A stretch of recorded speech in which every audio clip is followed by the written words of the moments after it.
Capsule Auberçon, cette semaine, on va parler aux gens d'une ligne largeur de ski dont on pense qu'au Québec, ce serait très gagnant d'avoir une paire comme ça dans son sac, peu importe qu'est-ce qu'on skie déjà.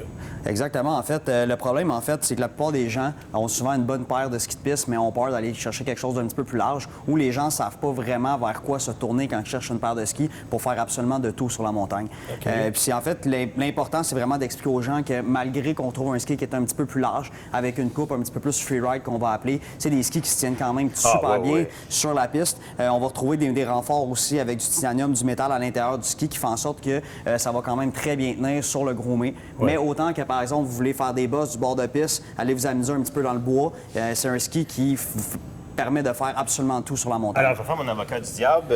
Je serais porté alors à t'écouter de penser que ce serait une seule paire dans le sac à ski. Toi, tu dis non, ça devient votre deuxième paire. En fait, ça devient une deuxième paire pour les gens qui sont très réticents, qui ont une paire de court rayon avec 70-75 mm puis qui ont vraiment peur de s'élargir un petit peu. Mais vraiment, je crois que pour avoir une bonne deuxième paire de ski, il ne faudrait jamais aller en bas d'un 90 mm.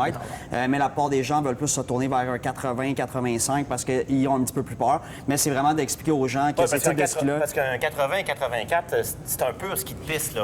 Aller dans le bois à Sutton, ça fera pas le travail. Là. Puis, en fait, aussi, c'est par les systèmes de fixation, ça va être des skis qui vont être un petit peu plus pesants aussi, comparativement à ce type de ski-là, qui vont être des skis un petit peu plus légers.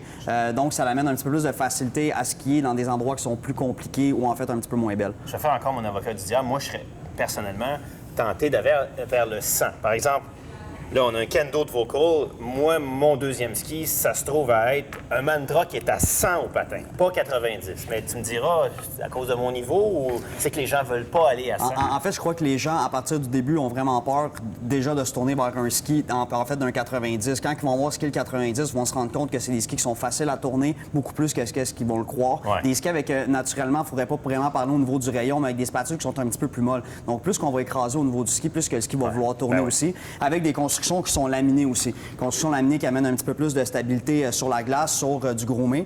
Donc, par la suite, ils vont pouvoir passer à un niveau supérieur, mais c'est vraiment juste pour expliquer aux gens que des skis 90 mm, aujourd'hui, on pourrait avoir juste une paire, s'amuser tous les jours et on n'aurait aucun problème. Oui, puis quand c'est bleu, glace bleue, ça tient quand même, à ce moment-là, plus qu'un 100 au patin. Exactement. OK. Alors, c'est une invitation qu'on vous envoie et peut-être de les essayer dans la tournée démo Auberçon.